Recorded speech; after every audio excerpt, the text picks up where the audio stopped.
ሰላም ጤና ይስጥልን ውድ ሪፖርተር ተከታታዮች የሰዓቱን ዜናዎች ቀጥዬ አሰማችኋለሁ።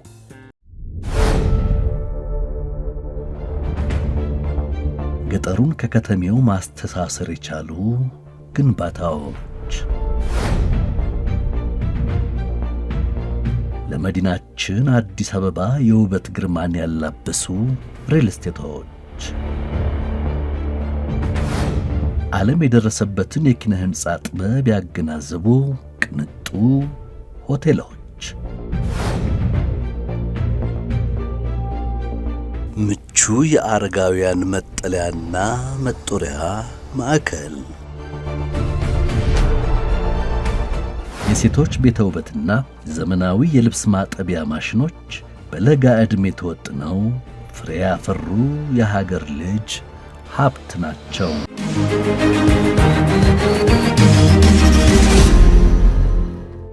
ከመንግስት ጋር የተፈረመው የሰላም ስምምነት የአማራን ህዝብ የመክዳት ወይንም እጅ የመስጠት ጉዳይ አይደለም ሲል የአማራ ፋኖ ህዝባዊ ድርጅት ገለጸ። በአማራ ክልላዊ መንግስትና በአፋሕድ መካከል የተደረሰውን የሰላም ስምምነት ውጤታማ ለማድረግ የሚያስችል የማስፈጸሚያ ስምምነት በዛሬው ዕለት የተፈረመ ሲሆን ስምምነቱንም የአማራ ሰላምና ጸጥታ ቢሮ ኃላፊ ዶክተር እሸቱ የሱፍና የአፋሕድ የመምሪያ ኃላፊ ረዳት ፕሮፌሰር እያሱ አባተ ተፈራርመዋል። በፊርማ ስነ ስርዓቱ ላይ አፋሕድን በመወከል ንግግር ያደረጉት የድርጅቱ ምክትል ሊቀመንበርና ወታደራዊ አዛዥ ኮሎኔል ፋንታው ሙሃባው ከ3 ዓመታት በፊት ወደ ጫካ ለመግባት የተገደድነው የአማራን ህዝብ ግፍና መከራ ለማስቀረት ነበር ብለዋል። ወደ ጫካ ስንገባ ምክንያት እንደነበረን ሁሉ የሰላም አማራጭን ተቀብለን ስንመጣ ምክንያት አለን ብለዋል።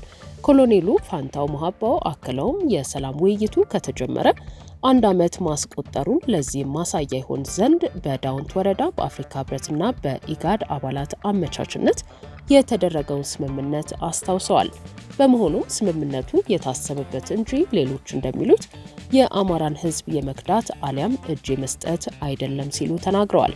ወደ ሰላም ስምምነት እንድንመጣ ያደረገን ሌላው ጉዳይ የፋኖ ኃይል ሀገር እንዳይረጋጋ ለማድረግ ከሻዕቢያና ከህወሓት ከፍተኛ ድጋፍ የሚደረግለት መሆኑ ነው ያሉት ኮሎኔሉ፣ በመሆኑም ከነሱ ጋር የመተባበርና ሀገርን የመክዳት ተግባርን መቀበል ስለማንፈልግ የአማራን ህዝብና ኢትዮጵያን ለማዳን የሰላም አማራጭ ተቀብለናል ብለዋል።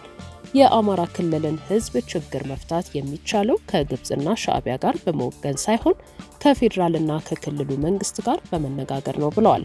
የፌዴራል መንግስትን በመወከል በፊርማ ስነ ስርዓቱ ላይ ንግግር ያደረጉት የሰላም ሚኒስትሩ መሐመድ ኢድሪስ ይህ ዘመን የሀገርን በጋራ ለማሳደግ የምንተባበርበት እንጂ በመገዳደል የምናሳልፍበት መሆን የለበትም ብለዋል።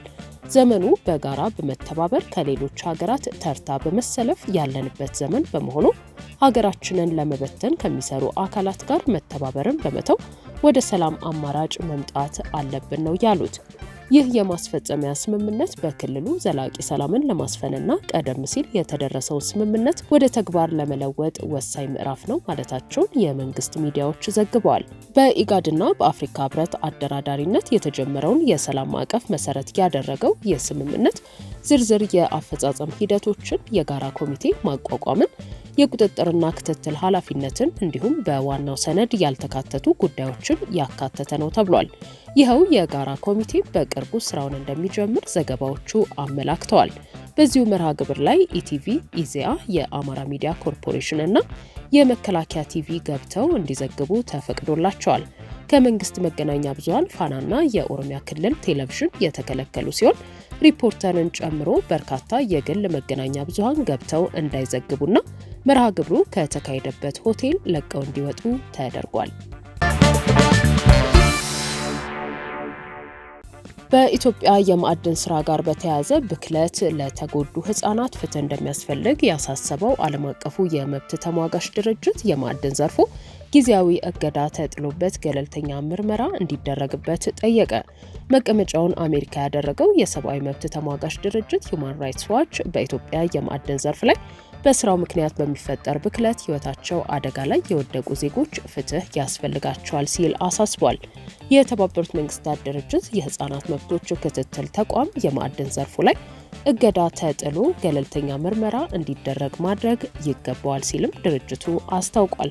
በኢትዮጵያ ኦሮሚያ ክልል ጉጂ ዞን የሚገኘውና ከሀገሪቱ ግዙፍ የማዕድን ኩባንያዎች አንዱ በሆነው ለገደምቢ የወርቅ ማዕድን ማውጫ አካባቢ የሚኖሩ ሰዎች ለረጅም ጊዜ የሚቆይና አስከፊ የጤና እክል እየገጠማቸው የጽንስ መጨናገፍ፣ መቋረጥና መውረድን ጨምሮ ከወሊድ ጋር የተያያዙና በአካባቢው በሚወለዱ ህጻናት ላይም ጭምር በጤና ላይ ስለሚደርሰው ጉዳት ለዓመታት ቅሬታቸውን አቅርበዋል ያለው ሂዩማን ራይትስ ዋች በርካታ ጥናቶች በዚህ በሀገሪቱ ትልቁ የወርቅ ማዕድን ማውጫ ስፍራ ካድሚየም፣ ሜርኩሪ፣ ሊድና አርሴኒክን የተባሉ ጨምሮ ከፍተኛ መጠን ያላቸው መርዛማ ኬሚካሎች ተከማችተውበት እንደሚገኙ አመላክተዋል ብሏል። የሚድሮክ ኩባንያ አካል የሆነው የለገደምቢ የወርቅ ማዕድን ድርጅት ማዕድን የማውጣት ፍቃዱ ከዚህ ቀደም በግንቦት መጀመሪያ 2010 ዓ.ም በኢፌድሪ የማዕድን ነዳጅና ተፈጥሮ ጋዝ ሚኒስቴር ታግዶ ነበር። የወቅቱ ሚኒስቴር መስሪያ ቤት የለገደምቢ የወርቅ ማዕድን ልማት ላይ እገዳ የጣለው በስራ ላይ የአካባቢው ነዋሪዎች የተለያዩ ጉዳቶችን እያስከተለብን ነው በማለት ቅሬታ በማንሳታቸው የነበረ ሲሆን በገለልተኛ አካል ትክክለኛ ጥናት ተካሂዶ በውጤቱ ላይ መግባባት እስከሚደረስበት ድረስ በሚል የድርጅቱ የወርቅ ማምረት ስራ እንዲቆም ተደርጎ ነበር። ይህንኑ ያስታወሰው የሰብአዊ መብት ተሟጋች ድርጅቱ ከ3 ዓመታት ገደማ እግድ በኋላ የማዕድን ልማት ድርጅቱ ስራውን በአካባቢው መቀጠሉን በማስታወቅ አሁን በአካባቢው ነዋሪዎች ላይ እያደረሰ ያለው ጉዳት ቀጥሏል ሲል አስጠንቅቋል። በወቅቱ ለገደምቢ ከስራ ሲታገድ አስፈላጊው ማጣራት ይደረጋል የተባለ ቢሆንም እንኳን በተቃራኒው የኢትዮጵያ መንግስት ድርጅቱ ያደረሰውን ችግር መደበቁን አረጋግጫለሁ ሲልም ሂዩማን ራይትስ ዋች ገልጿል። መንግስት ማድረግ የነበረበትን የጤና ሁኔታ ጥናት ይፋ አለማድረጉ የማዕድን ልማቱ በይፋ ሳይታወቅ እንደገና ስራ በመቀጠሉና መንግስትና ማዕድኑን የሚያስተዳድረው ሚድሮክ ኢንቨስትመንት ግሩፕ ጋር ያለው የመግባቢያ ስምምነት ሚስጥራዊ ሆኖ መቆየትንም ዘርዝሯል። የሚድሮክ ኩባንያ ለሂዩማን ራይትስ ዋች እንደገለጸው ከፈረንጆቹ 2023 እስከ 2025 ባለው ጊዜ ውስጥ የአካባቢው ነዋሪዎችን ስጋቶች ለመቅረፍ በተሰራው ስራ ለተጎጂዎች ካሳ በመክፈል እንዲሁም በተሻሻለ የመርዛማ ኬሚካል አያያዝና ሁሉም የብክለት ደረጃ ያላቸው የማዕድን ቆሻሻዎች በዓለም ጤና ድርጅት ከተቀመጠው ገደብ በታች እንዲሆኑ ተደርጓል።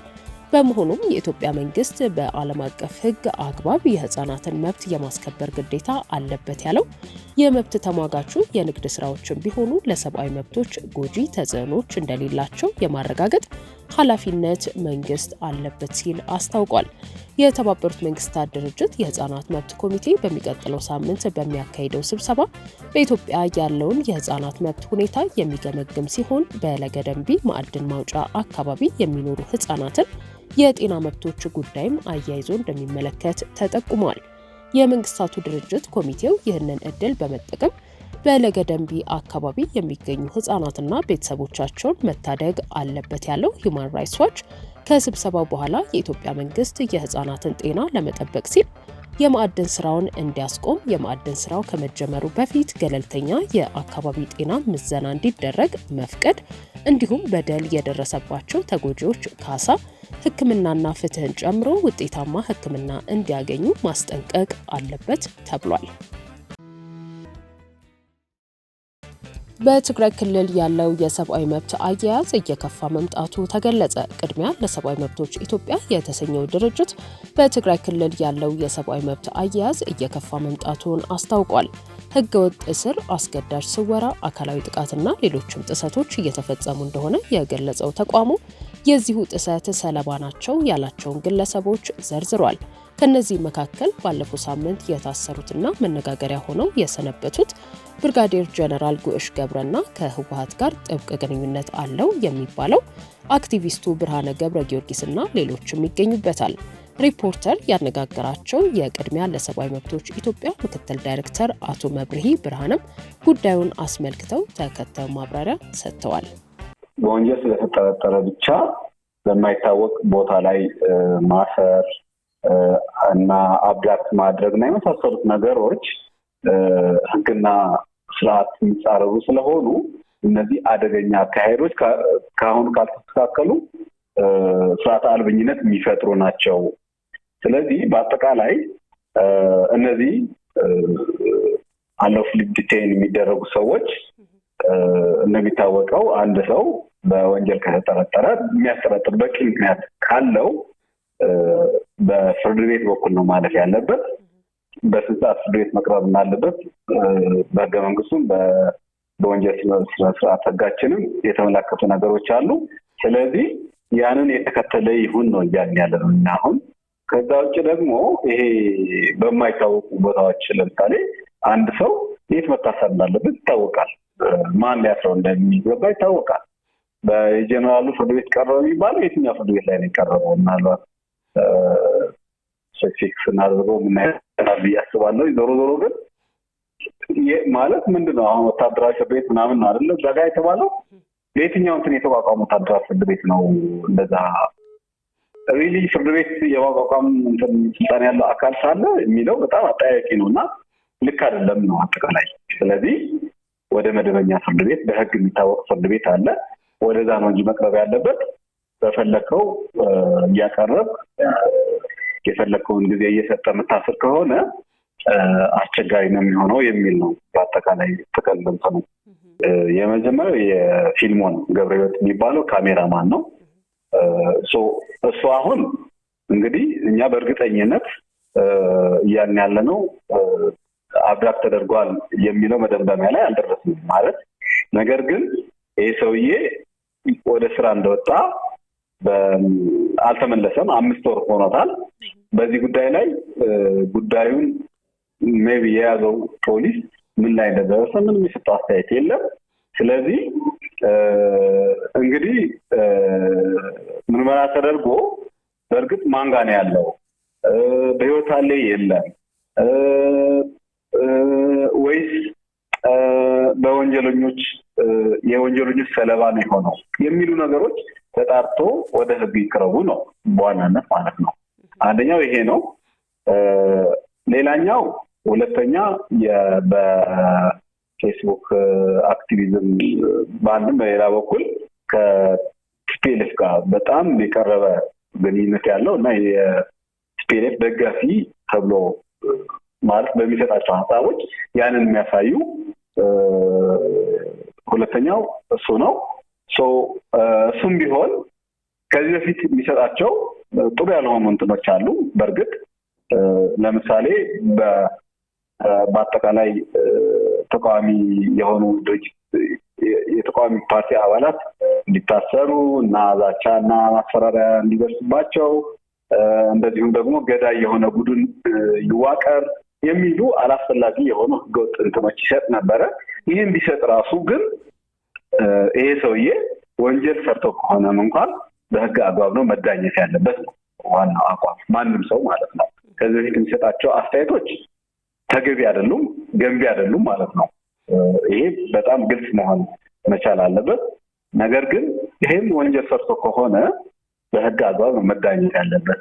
ይህን ወንጀል ሰርተሃል ተብሎ የሚያስጠረጥርበት ምክንያት ካለው ማስረጃ ቀርቦ በዛ አግባብ መሆን አለበት እንጂ ማንም በፈለገው ዝም ብሎ አብዳክት አድርጎ ኢሰብአዊ በሆነ አያያዝ ሊያዝ አይገባም። ፍርድ ቤት የመቅረብ መብት አለው። በህግ ባለሙያ የመወከል መብት አለው። እነዚህ መሰረታዊ የሆኑ መብቶቹ ሊታለፉ አይገባም ነው ማንም ሰው ማለት ነው። ሁለተኛው አቶ ብርሃን የሚመለከት ይሄኛው ነው ማለት ነው። ሶስተኛው የብርጋዴር ጀነራል ጎሽ የተመለከተ ነው። እሱም በተመለከተም ያው የፖለቲካ ልዩነት ሊኖር ይችላል። እሱ እኛን የሚመለከት አይደለም። ነገር ግን አሁንም ሪሊ በስልጣን ባለው አካል ቀርቧል አልቀረበም እኛ እስከምናውቀው ድረስ በዛ አግባብ የተያዘ ነገር የለም። ወታደራዊ ፍርድ ቤት እንደቀረበ የሚያሳይ አንድ ገጽ ማስረጃ የክልሉ የሰላምና ጸጥታ ቢሮ ለጥፎ አይተናል። ነገር ግን በእርግጥ ያንን የማድረግ ስልጣን አላቸው ወይ? ስልጣን ሲኖር ነው አንድ ሰው እዛ ፍርድ ቤት መቅረብ የሚችለው ማለት ነው። ምክንያቱም አንደኛ እንትኑ ውስጥ ቢኖሩም ራሱ እንደዚህ አይነት በወታደራዊ እንትን የመዳኘት ስልጣን ከየት የመጣ ነው? እኛ ኮሽን እናደርጋለን ማለት ነው። ስለዚህ እነዚህ ሰዎች በአጠቃላይ ሂደቱ መጥፎ እንትን ስለሆነ ወደፊት ዛሬም ሊሆን ይችላል ነገም ሊሆን ይችላል ማንም ሰው በወንጀል የሚያስጠረጥር ነገር ካለው ህግና ስርዓትን ጠብቆ ነው ፍርድ ቤት መቅረብ እና መብቶቹ መከበር መቻል አለበት የሚሉት ናቸው።